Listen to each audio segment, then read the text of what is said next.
ಪ್ರಜಾಧ್ವನಿ ಇದು ಪ್ರಜೆಗಳ ನಂಬಿಕೆಯ ಧ್ವನಿ.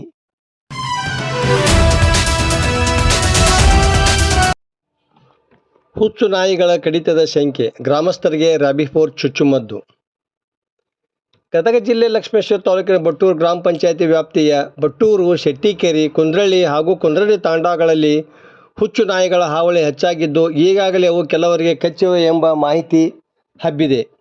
ಈ ಹಿನ್ನೆಲೆಯಲ್ಲಿ ಮುಂಜಾಗ್ರತಾ ಕ್ರಮವಾಗಿ ಆರೋಗ್ಯ ಇಲಾಖೆ ಅಧಿಕಾರಿಗಳು 4 ಗ್ರಾಮಗಳ ನಿವಾಸಿಗಳಿಗೆ ಮಂಗಳವಾರದಿಂದ ರಾಬಿಫೋರ್ ಚುಚ್ಚುಮದ್ದು ನೀಡುತ್ತಿದ್ದಾರೆ. ಬಟ್ಟೂರು ಗ್ರಾಮದ ಸರ್ಕಾರಿ ಹಿರಿಯ ಪ್ರಾಥಮಿಕ ಶಾಲಾ ಮಕ್ಕಳಿಗೆ ಬುಧವಾರ ಚುಚ್ಚುಮದ್ದು ನೀಡಲಾಯಿತು. ಗ್ರಾಮ ಪಂಚಾಯಿತಿ ಆಡಳಿತ ಮಂಡಳಿ ತುರ್ತು ಗ್ರಾಮ ಸಭೆ ನಡೆಸಿ ಎಲ್ಲರೂ ಕಡ್ಡಾಯವಾಗಿ ಚುಚ್ಚುಮದ್ದು ಪಡೆದುಕೊಳ್ಳಬೇಕು ಎಂದು ನಿವಾಸಿಗಳಿಗೆ ತಿಳಿಸಿದರು. ಅದರಂತೆ 4 ಗ್ರಾಮಗಳಲ್ಲಿ ಆರೋಗ್ಯ ಇಲಾಖೆ ಚುಚ್ಚುಮದ್ದಿನ ವ್ಯವಸ್ಥೆ ಮಾಡಿಕೊಂಡಿದೆ.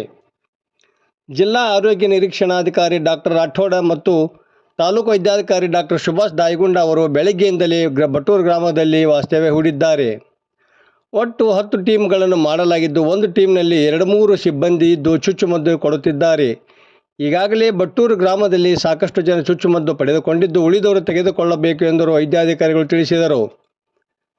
ಅದರಂತೆ ಪಶು ಆಸ್ಪತ್ರೆ ಇಲಾಖೆ ವೈದ್ಯಾಧಿಕಾರಿ ಡಾಕ್ಟರ್ ಓಲೇಕಾರ್ ಅವರು ಸಿಬ್ಬಂದಿಯೊಂದಿಗೆ ಜಾನುವಾರುಗಳಿಗೆ ಚುಚ್ಚುಮದ್ದು ನೀಡುತ್ತಿದ್ದಾರೆ.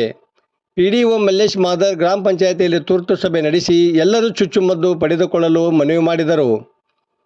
ಹುಚ್ಚು ನಾಯಿಗಳು ನಮ್ಮ ಗ್ರಾಮ ಪಂಚಾಯಿತಿ ಹಳ್ಳಿಗಳಲ್ಲಿ ಓಡಾಡಿವೆ ಎಂಬ ಸಂಶಯ ಇದೆ. ಹೀಗಾಗಿ ಮುಂಜಾಗ್ರತಾ ಕ್ರಮವಾಗಿ ಎಲ್ಲರೂ ಚುಚ್ಚುಮದ್ದು ತೆಗೆದುಕೊಳ್ಳುತ್ತಿದ್ದೇವೆ ಎಂದು ಬಟ್ಟೂರು ಗ್ರಾಮ ಪಂಚಾಯತ್ ಮಾಜಿ ಅಧ್ಯಕ್ಷ ಜಗದೀಶಗೌಡ ಪಾಟೀಲ ತಿಳಿಸಿದರು. ವರದಿ ನಾಗರಾಜ್ ಹೆಣಗಿ, ಪ್ರಜಾಧ್ವನಿ, ಲಕ್ಷ್ಮೇಶ್ವರ.